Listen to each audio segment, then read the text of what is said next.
નમસ્કાર.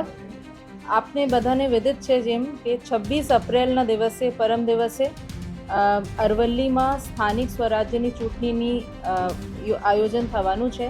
એમાં 146 બેઠકો તાલુકા પંચાયતની છે, 30 બેઠકો જિલ્લા પંચાયતની છે અને બંને નગરપાલિકાની પણ બેઠકો છે. 9 વોર્ડ નગરપાલિકા મોડાસા અને બાયડ નગરપાલિકાના 6 વોર્ડની ચૂંટણી યોજાઈ રહી છે. એના બાબતે ચુસ્ત પોલીસ બંદોબસ્ત કે ફ્રી એન્ડ ફેર ઇલેક્શન થાય, કોઈ કાયદા વ્યવસ્થાના પ્રશ્ન ના બને એના માટે અમે ગોઠવેલું છે.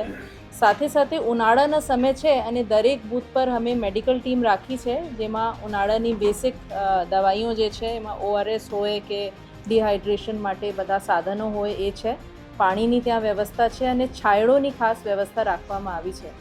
છતાં મારી પહેલી અપીલ બધા અરવલ્લી વાસીઓથી રહેશે કે આ સ્થાનિક સ્વરાજ્યની ચૂંટણીમાં લોકશાહીને મજબૂત કરવા માટે આપ બધા મોટી સંખ્યામાં આવીને પોતાને મતાધિકારનો ઉપયોગ કરો.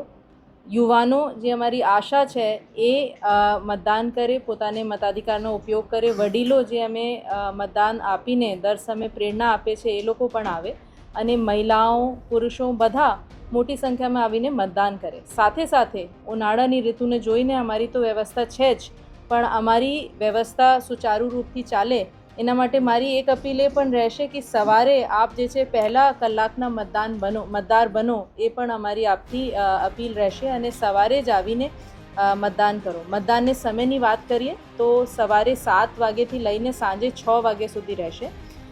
લોકો ત્યાં આવીને મતદાન ત્યાં પોતાનું મતાધિકારના પ્રયોગ કરી શકે છે. મતદાન મથકોની જે યાદી છે એ પણ ઉપલબ્ધ છે. આપ પોતાને વોટર લિસ્ટમાં તમારે મતદાન મથકની માહિતી લઈને અને સમયસર પહોંચીને પોતાને મતાધિકારના ઉપયોગ કરશો.